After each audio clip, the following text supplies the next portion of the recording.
señalé que es urgente que las autoridades competentes declaren la alerta de género, que nos encontramos ante una situación dramática de violencia, que la declaración de la alerta de género no puede esperar más. Nos encontramos a la mitad del camino. Podemos afirmar que el balance es negativo, que el Estado de México atraviesa por una severa crisis de inseguridad desde la administración que encabezó Enrique Peña Nieto, y que no es, como afirma el gobernador Erubiel Ávila, un fenómeno atípico y temporal. Si el Estado no logra que nuestros jóvenes estén en las aulas, en el deporte y en la cultura, mañana necesitaremos más armas, más policías y más centros penitenciarios. Necesitamos más plumas y menos armas. Cuando terminó Fox su mandato, afortunadamente, estaba gastando 16,000 millones de pesos al año en seguridad. Cuando terminó Calderón, estaba gastando 120,000 millones al año en seguridad, es decir, 9 veces más. Y si atendemos a las informaciones que dio el ahora encargado de seguridad de Campa, de Gobernación, el presupuesto de 2013 fue todavía más alto. O sea, cada día gastamos más en una seguridad que además es fallida. ¿Por qué? Porque no está solucionando los problemas. En estos días se está discutiendo ni más ni menos la cifra de los desaparecidos. ¿Sí? Me parece tan absurdo que un país como México se ponga a discutir si son 8, 20,000 o 30,000 los desaparecidos, porque tan grave es la primera como la última cifra. Y finalmente, a veces la estadística no nos dice gran cosa, pero sí estamos hablando, y hay que dar las estadísticas, estamos hablando, la gente comúnmente dice que hubo 70,000 muertos con violencia extrema durante el gobierno Calderón. Yo digo que fueron más de 100,000, si no tiene las cifras de INEGI. Desgraciadamente, hay poca organización social para poder ir en contra de todas estas prácticas. Hay poca presión de la sociedad para poder sacar a esta gente, sobre todo a los anónimos, a los que no son famosos. Y yo creo que estamos en una situación en la que la sociedad debiera tener más capacidad de informarse, de organizarse, de presionar, de impedir que esto siga ocurriendo, porque el problema es que sigue ocurriendo. O sea, en la medida en que no son castigados. A ver, yo con esto termino. No solo somos un país con los tres, yo digo las tres desgracias, así como dicen las tres gracias de Rubens, de pintor Velázquez, ¿no? Las tres desgracias de este país son la corrupción, la impunidad y sobre todo la simulación. Hacemos como que hacemos y no hacemos nada. O decimos que vamos a hacer y no cumplimos. Bueno, de la vivencia personal que tenemos muchos de los colaboradores de planeación y desarrollo con la problemática del transporte y la seguridad en el transporte y la perspectiva de género en el transporte, es que nos hemos involucrado y nos hemos echado de cabeza en el análisis y en la revisión de muchas problemáticas de este tipo. Y ahora se los voy a compartir. O sea, todo este tema del acoso escolar, que es una problemática que nos debe obligar a todos en la sociedad a trabajar en la construcción de soluciones, porque yo creo que de la problemática ya conocemos mucho. Ya tenemos, o sea, uno pone violencia en escuelas, videos de peleas y situaciones de violencia, que yo creo que lo que vale la pena es que empecemos a construir propuestas. Este es un tema que yo creo que vale la pena que empecemos a trabajar. La movilidad está entendida como un sistema de comunicación que permite el desplazamiento de las personas de un espacio a otro. Es decir, lo que me permite a mí, como madre, como hija, como trabajador, desplazarme de mi casa al trabajo, a la escuela, a la recreación, al deporte, a venir a este espacio, por ejemplo. De la inversión pública en infraestructura y de uso de transporte, el gasto que se destina a nivel nacional para todo lo que tiene que ver con transporte público es solo el 30%. El resto de la infraestructura, del gasto en infraestructura y equipamiento, se destina a transporte privado, es decir, todo lo que tiene que ver con movilidad privada, particular.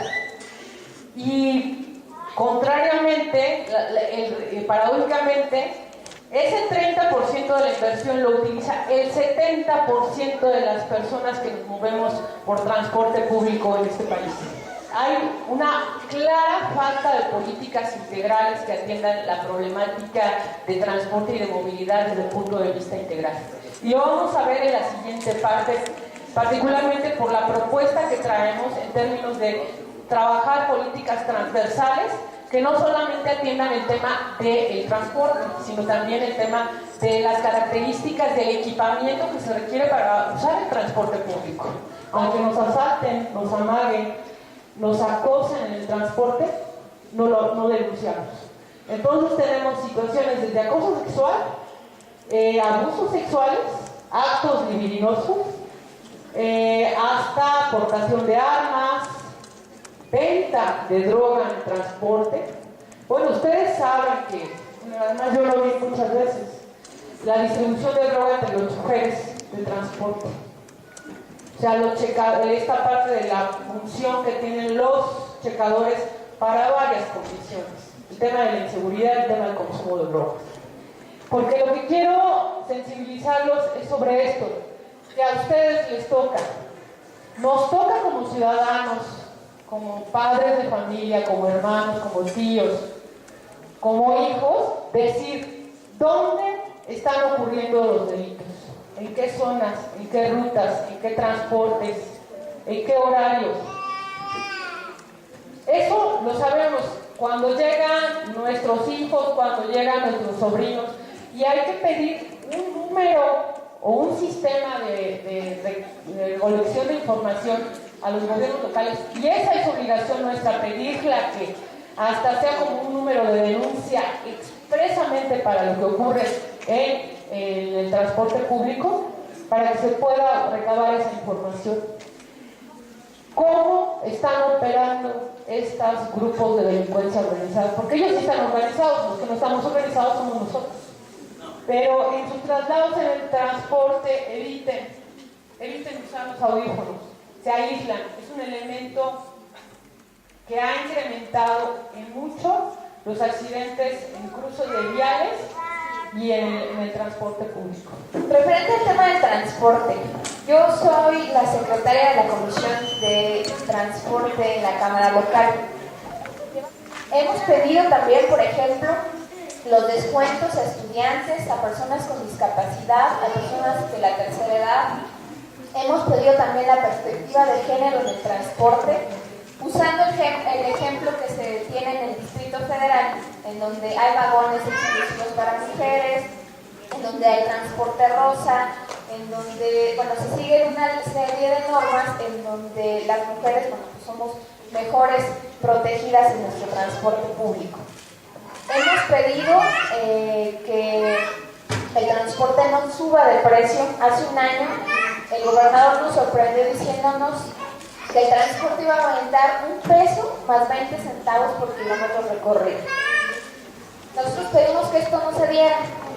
Nos sentamos, yo recuerdo que nos sentamos en una mesa con el secretario de Transporte y con una comisión que ellos se habían encargado de hacer el estudio para el aumento del transporte, que por cierto en esta comisión está el hermano gemelo del presidente municipal de Tlalnepantla.